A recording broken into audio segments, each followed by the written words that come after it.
बाळमामांच्या कळपातील एक बकरी चोरून नेली आणि त्याच्यानंतर जे घडलं ते खूप भयानक होतं। बाळमामा कर्नाटक दौरा असताना निंगापूर जवळील चिंचखडी गावातील लोकांना त्यांनी सन्मार्गाला लावले होते।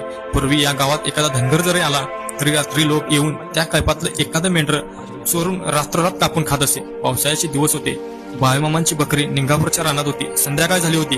काही लोकांनी संधी साधून मामांच्या कळपातील एक मेंढर चोरून नेले आणि रात्ररात कापून खाल्ले। परंतु पुढे जे घडलं ते खूप भयानक होतं। नेणाऱ्यापैकी कोणाला हगवण लागली तर कोणाचे डोळे गेले तर कोणाचे अंग दुखू लागले। या प्रकाराने ते लोक इतके हैराण झाले की त्यांना पुढे मरण दिसू लागले। मेंढर चोरल्यामुळे हे वाईट प्रकार त्यांना होऊ लागले हे त्यांना जाणवले। या भीतीने त्यांना जास्त त्रास होऊ लागला। मामांचे बकरे चोरून कापून खाल्ले ही चूक झाली। त्या दिवसापासून त्यांच्या अंगाची लाही होऊ लागली।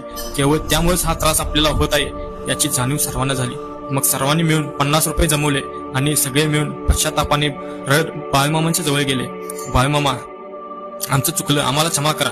बाळमामा म्हणाले, अरे झालं तरी काय मामा, आम्ही तुमच्या कळपातील एक बकरी चोरून खाल्ली, आम्हाला क्षमा करा। बाळमामा म्हणाले, कशाला गरीब जीवाला मारायचं। चोर म्हणाले, आम्ही सगळ्यांनी मिळून जमा केले आहेत।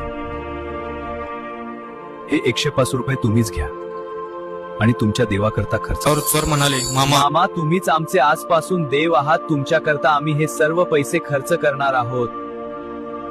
आणि खरोखर त्या लोकांनी त्या गावाकडून अजून पैसे जमा केले आणि एक छोटं मंदिर बांधलं। ते आज सुद्धा तेथे आहे आणि त्या मंदिराचा वचक त्या गावातच नव्हे तर आसपासच्या गावात सुद्धा आहे।